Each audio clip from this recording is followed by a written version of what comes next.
یکم به صورت غیر رسمی در مورد ملاحظاتی که در نظر گرفتید در کمیته. از شما دعوت میکنم که سخنرانی خودتون رو بفرمایید، ایراد بکنید. از شما تشکر میکنم. من باید شروع بکنم.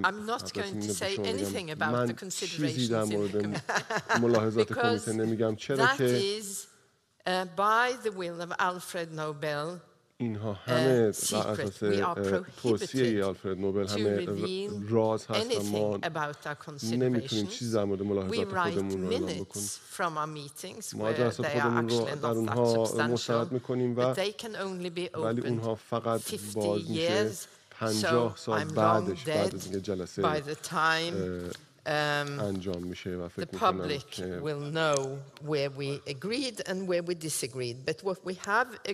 چیزی که ما توافق کردیم بر اون این هست که ما جایزه صلح نوبل رو بدهیم به نرگس محمدی. من فکر میکنم که همه کسانی که اینجا هستند تا کنون شنیدن این ارائه‌ای که انجام شده و من اون رو تکرار نمی کنم. اگه یادتون باشه از دیروز من ارائه خودم رو شروع کردم با یک معرفی نامه خیلی مختصر در مورد نرگس و اشاره کردم و هایلایت کردم که چگونه این فوق‌العاده شجاع بوده و چگونه بیشترین به خاطر کنشگری و فعالیت‌های خودش چقدر متحمل هزینه شده و هیچ چیزی اون رو متوقف نکرده.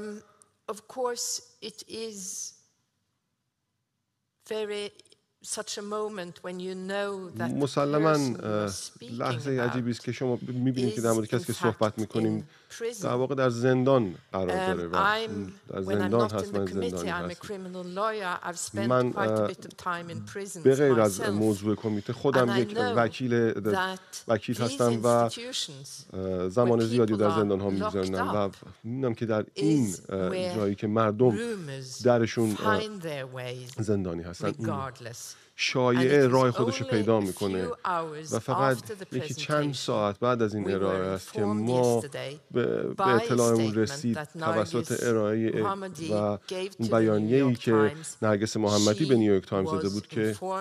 به اطلاعش رسیده و تونسته یک بیانیه‌ای رو داشته باشه و این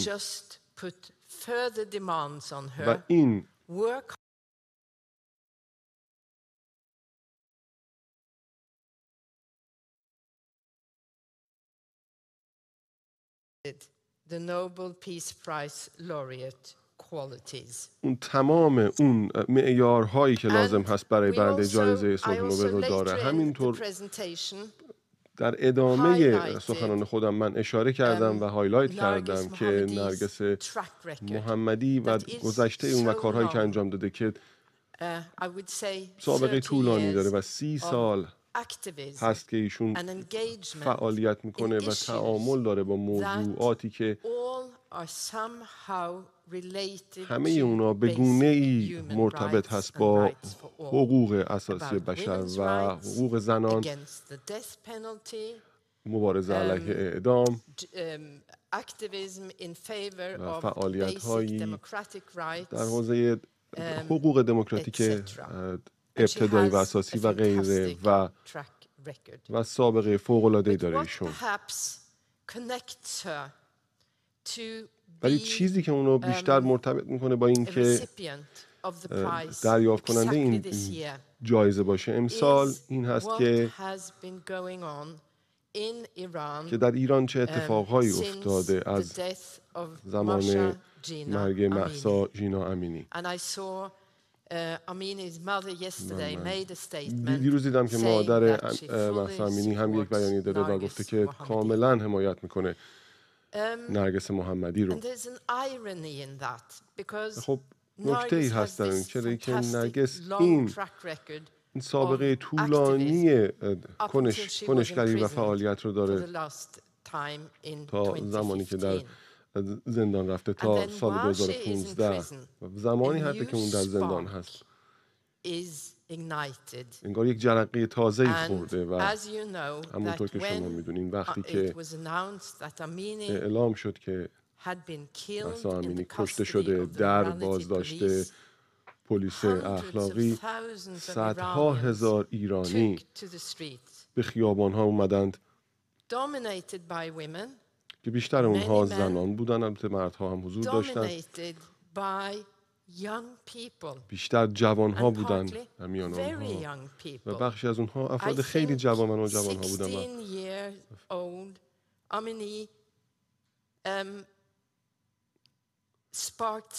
و فکر میکنم مهسا یک جرقه میان افراد همسن سال خودش زد و همونطور که شما میدونید این معترضان خیلی جوان و نوجوان به نوعی به سبک خودشون کنشگری رو آغاز کردن و در مدارس اینا شروع کردن تجمع کردن، در حیات مدرسه ها دست به اعتراض زدن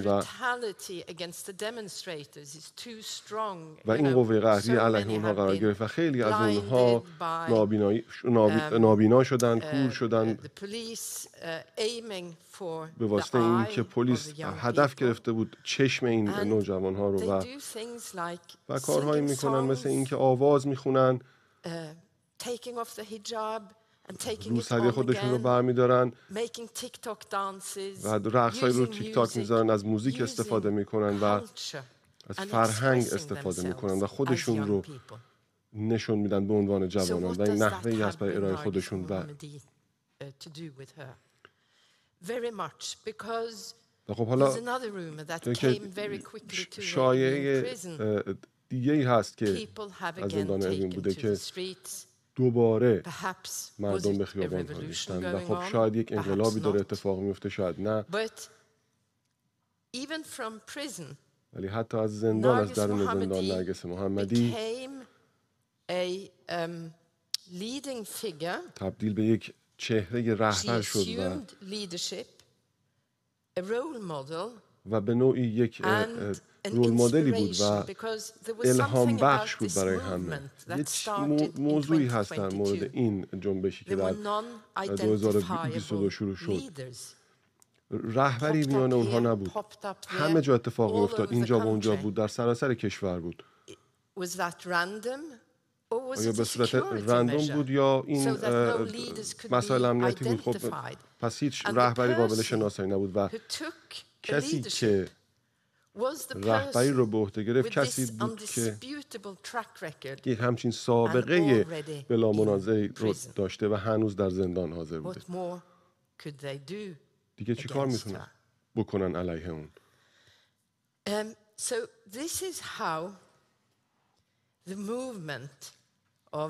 اینجوری هست که جنبش زن زندگی آزادی تبدیل شد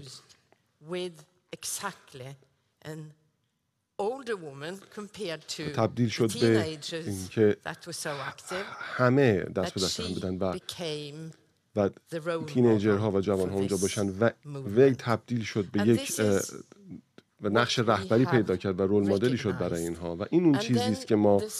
می‌بینیم و به رسمیت میشناسیم و زن زندگی آزادی جنبه‌های مختلفی میتونیم بگیم که فوق‌العاده است و خب من این سه تا کلمه فارسی رو یاد گرفتم با گوش دادن به تمام تصاویر و ویدیوهای بوده و می‌دونم که چقدر جالبه وقتی گفته میشه و خب این یک بیانیه سیاسی هست و خب به نظر من این یک بیانیه سیاسی چرا که نشون میده که زنان به صورت سیستماتیک دچار تبعیض هستند در ایران و بدون آزادی برای زنان هیچ آزادی برای بقیه وجود نداره و همینطور میپردازه به زندگی این بانوان و این خانوها و تمام معترضان دارن برای زندگیشون مبارزه میکنن و حتی اونها همه محاکمه میشن، حتی کشته میشن. زندگی یعنی اینکه حق زندگی کردن داشته باشی و بتونی کامل اون رو زندگی بکنی و بعد کلمه آزادی اینجا میاد، آزادی برای همه.